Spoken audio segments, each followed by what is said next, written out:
السلام علیکم ورحمۃ اللہ وبرکاتہ۔ آج انشاءاللہ العزیز جوامع الکلم کی حدیث نمبر 35 اور حدیث نمبر 36 یاد کریں گے۔ اعوذ باللہ من الشیطان الرجیم، بسم اللہ الرحمن الرحیم۔ حدیث نمبر 35، الطہور شطر الایمان۔ حدیث مبارکہ کا ترجمہ، پاک رہنا آدھا ایمان ہے۔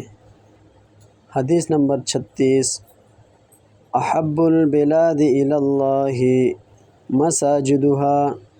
حدیث مبارکہ کا ترجمہ، اللہ کے نزدیک سب سے زیادہ محبوب جگہ مسجدیں ہیں۔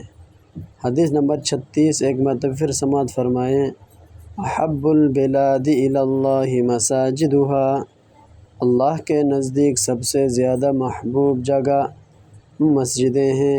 اللہ تبارک و تعالیٰ مجھے اور آپ کو ان دونوں احادیث مبارکہ یاد کر کے ان پر عمل کرنے کی توفیق عطا فرمائیں۔